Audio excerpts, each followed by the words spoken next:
பாரதம் என் உதிரம் தானடி. அனுதாபி என்கின்ற வார்த்தையை பயன்படுத்தி இருக்கிறாங்க. அதோடு நான் நிற்க போதில்லைங்கண்ணா.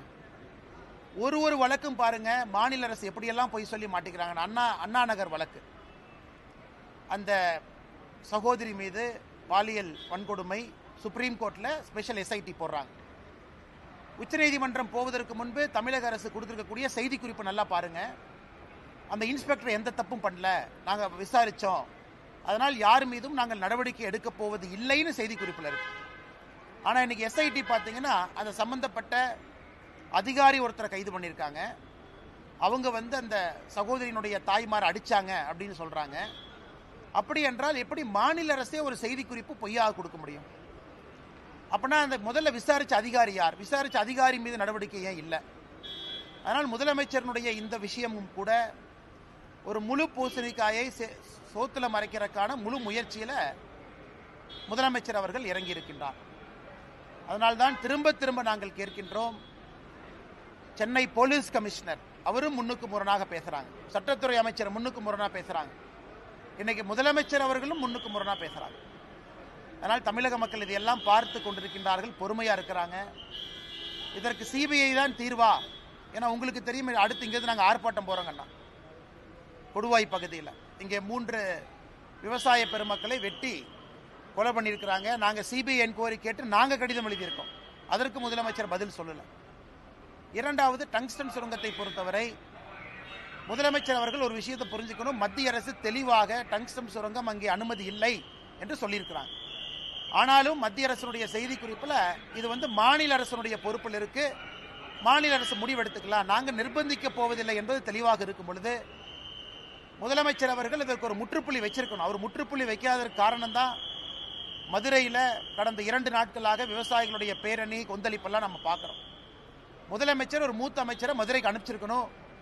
அங்கே இருக்கக்கூடிய நம்முடைய நாட்டார் பெருமக்கள், அந்த மதுரையை பொறுத்தவரை பெரிய மனிதர்கள் அங்கே இருக்கிறாங்க, பெருமக்கள் இருக்கிறாங்க கிராமத்தில், அவங்கள கூப்பிட்டுருக்கணும். அவங்ககிட்ட உட்கார்ந்து ஒரு மூத்த அமைச்சர் பேசியிருந்தாருன்னா 5 நிமிஷம் வேலை.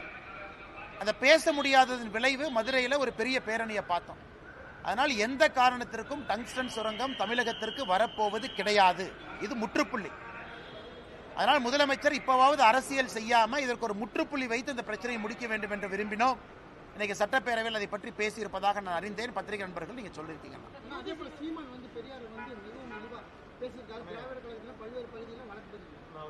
அவர் என்ன சொல்லியிருக்காருன்னா, பெரியாருடைய கொள்கைகளை எதிர்ப்பதுதான் என்னுடைய கொள்கை என அவர் சொல்லியிருக்காரு.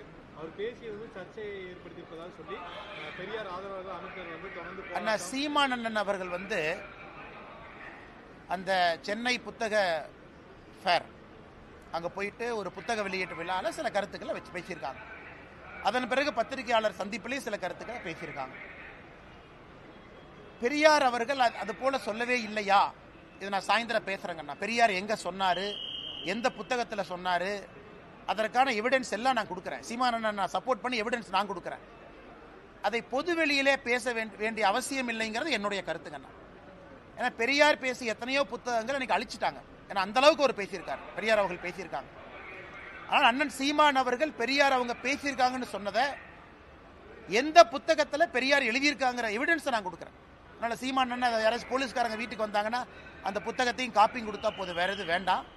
ஆனால் பொதுவெளியிலே அதை பற்றி நான் பேச விரும்பவில்லை. காரணம், பெண்கள் பார்க்குறாங்க, குழந்தைகள் பார்க்குறாங்க.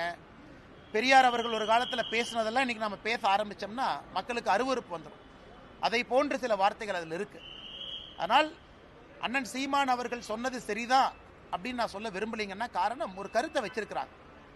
அது சீமான் அண்ணன் அவர்கள் ஏன் சொன்னாங்கன்னு அவங்க தான் சொல்லணும். அதனால் என்னை பொறுத்தவரை பெரியார் அவர்கள் பேசியிருக்கிறாங்களான்னு நீங்கள் கேட்டீங்கன்னா அது போன்று பேசி இருக்கின்றார், அதற்கான ஆதாரத்தை நான் தர தயார் என்பதை பத்திரிகையாளர் சந்திப்பில் நான் சொல்றேன். பட் நான் அந்த கருத்தை பொதுவெளியில் பேச விரும்பல. காலம் கடந்து விட்டது, அரசியல் மாறிவிட்டது, மக்கள் அரசியலை புதிய பார்வையில் பார்க்குறாங்க. பெரியார் அவர்கள் இதற்கு முன்பு பேசியதெல்லாம் பொதுவெளியில் எடுத்து பேச ஆரம்பிச்சோம்னா ரொம்ப தவறா போயிருங்க. ரவி அபிதான் சொல்லி ஒரு பிரியாணி கடை வச்சிருக்காங்க. அதில் பிஜேபி ஓபிசி அணியை சேர்ந்த சுப்பிரமணியங்கிறவர் அவர் கடையை வைக்கக்கூடாது, பிரியாணி விற்கக்கூடாது அப்படின்றாரு. ஊர் கட்டுப்பாடு அப்படின்னு சொல்லியிருக்காங்க. அவங்க மாநகர காவல் ஆணையர் அலுவலகத்தில் இன்னைக்கு புகார் கொடுத்திருக்காங்க. இதை பற்றி எனக்கு பாதுகாப்பு வேண்டும், அந்த ஊரில் ஜாதிய பிரச்சனை அதிகமாக இருக்குது, பாஜகவுக்காரங்க மிரட்டுறாங்க அப்படிங்கிற மாதிரி சொல்லி இந்த வீடியோக்கள் வந்து சமூக பார்த்தாங்கன்னா நம்முடைய தலைவர்கள் கூட இருக்கிறாங்க.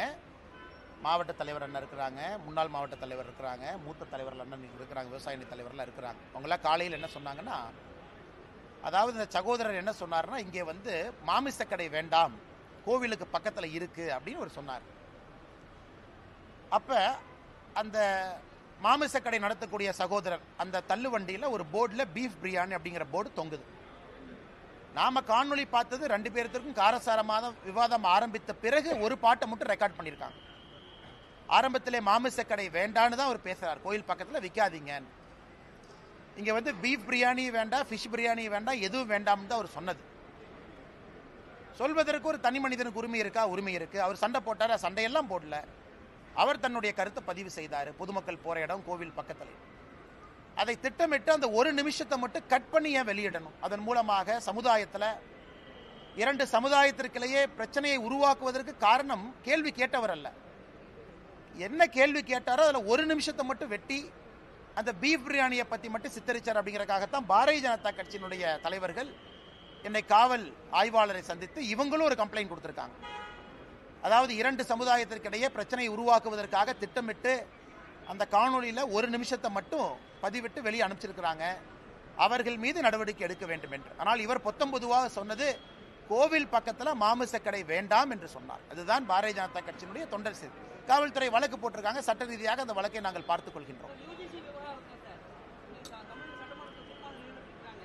ஆனால் முதலமைச்சர் அவர்கள் முதல்ல அந்த யூஜிசி விவகாரத்தை பற்றி தெரிஞ்சுக்கணும். எஜுகேஷன் செக்ரட்டரியிட்ட கேட்டு புரிஞ்சுக்கணும். பிப்ரவரி 5ஆம் தேதி வரை மத்திய அரசு என்ன சொல்லியிருக்கிறாங்க, யூஜிசியினுடைய டிராஃப்ட் நார்ம்ஸ் நாங்கள் இந்த மாதிரி டிராஃப்ட் கொடுக்குறோம், ஒரு மாநிலத்திலையும் ஸ்டடி பண்ணுங்க, உங்களுக்கு பிரச்சனை இருந்தால் எங்களுக்கு அப்ஜெக்ஷனை தெரிவிங்க. பிப்ரவரி 5ஆம் தேதி வரை அது டிராஃப்ட். இரண்டாவது யூஜிசியில் வேற என்ன சொல்லியிருக்காங்கன்னா, குறிப்பாக நேஷனல் எலிஜிபிலிட்டி டெஸ்ட் நெட் வேண்டாம், கோயம்புத்தூர்ல இருக்கக்கூடிய எல்லா பேராசிரியர்களும் கேட்டாங்க இத்தனை நாளா, அதை மத்திய அரசு நிறைவேற்றி இருக்கின்றோம். அதாவது இன்சைட் ப்ரொமோஷன், கல்லூரியில் சேர்ந்த பிறகு அதுக்குள்ளே எங்களுக்கு ப்ரொமோஷன் வேணும்னா நீங்கள் நெட் எழுத சொல்றீங்க, நாங்கள் 50 வயசுல எப்படி நெட் எழுதுவோம், அதை நாங்கள் மத்திய அரசிடம் எடுத்து சென்றிருந்தோம். இந்த மாதிரி நெட்டு பரீட்சையை கம்பல்சரியா பண்ணாதீங்க இன் ப்ரொமோஷனுக்கு, அதை மத்திய அரசு வேண்டான்னு சொல்லியிருக்கிறாங்க. வரவேற்க வேண்டிய விஷயம். அதே போல மத்திய அரசு இன்னொன்று சொல்லியிருக்கிறாங்க, ஒரு பல்கலைக்கழகத்தினுடைய துணைவேந்தர் ஒரு ஆசிரியராக இருக்கலாம், பேராசிரியராக இருக்கலாம், இன்னொரு துறையில வல்லுநராக இருக்கலாம், ஒரு மேனேஜ்மெண்ட் ஃபீல்டில். ஆனால் அவர்களுக்கு கல்வித்துறை சம்பந்தப்பட்ட சம்பந்தம் இருந்தால் மட்டும் போதும், அவர்களையும் இன்னைக்கு துணைவேந்தரா நாம் இன்னைக்கு நியமனம் செய்யலாங்கிற ஒரு புதிய திட்டத்தை கொண்டு வந்திருக்காங்க. அப்படி இருக்கும் பொழுது ஒரு கல்லூரியில் துணைவேந்தராக இருப்பதற்கு பேராசிரியர்கள் தவிர மற்றவங்களுக்கு வாய்ப்பு கிடைக்குது. அதையும் நம்ம வரவேற்கணும், பாராட்டணும். 4வது, எப்படி அந்த துணைவேந்தரை செலக்ட் பண்றது? அதில் குறிப்பாக 3 பேர் கொண்ட குழு அப்படின்னு இன்னைக்கு அந்த யூஜிசி டிராஃப்ட் நாமில் இருக்கு. ஒன்று யூஜிசியினுடைய நாமினி, இன்னொன்று பல்கலைக்கழகத்தினுடைய செனட் நாமினி, 3வது கவர்னருடைய நாமினி. இந்த 3 பேர் கொண்ட குழு. பல்கலைக்கழகத்தினுடைய செனட் நாமினி என்கின்ற முறையில் மாநில அரசுக்கு அவர்களுக்கு தேவையான மரியாதை அதில் வந்துடுது. பல்கலைக்கழகத்தினுடைய செனட் அங்கிருந்து ஒரு ரெப்ரசன்டேட்டிவ் வந்துடுறாங்க. யூஜிசி நாமினி, ஏன்னா நாம்ஸ் எல்லாம் சரியா மெயின்டைன் பண்ணணும். அது உச்சநீதிமன்றத்தினுடைய பல தீர்ப்புகள் இருக்கு. துணைவேந்தர் நியமனத்தில் யூஜிசி நாமினி இருக்கணும், அவங்களும் வந்துடுறாங்க. ஆளுநர் தான் சான்சலரா இருக்காங்க, அதனால ஆளுநர் வந்துடுறாங்க. இதை எதற்காக முதலமைச்சர் அவர்கள் அரசியல் செய்து சட்டப்பேரவையில் தீர்மானம் இயற்ற வேண்டிய அவசியத்திற்கான காரணத்தை நான் பார்க்கல. அதனால முதலமைச்சருக்கு உண்மையாலும் பிரச்சனை இருக்கா, எஜுகேஷன் செக்ரட்டரி அனுப்பி பிப்ரவரி 5ஆம் தேதிக்குள்ள நாங்க எதிர்க்கிறோம், இதுதான் காரணம் சொல்லிட்டோம். வேறு பக்கத்தில் இருக்கக்கூடிய என்னை போன்ற நபர்கள் இது சரிதாங்கிற விவாதத்தை நாங்களும் வைக்கிறோம். அதற்கு சட்டப்பேரவையில் தீர்மானம் இயற்ற வேண்டிய அவசியத்தை நான் பார்க்கவில்லை. பாப்பங்கண்ணா, நன்றிங்கண்ணா. மேலும் இது போன்ற வீடியோக்களை காண தேசியவாத நியூஸ் யூடியூப் சேனலை சப்ஸ்கிரைப் செய்யுங்கள்.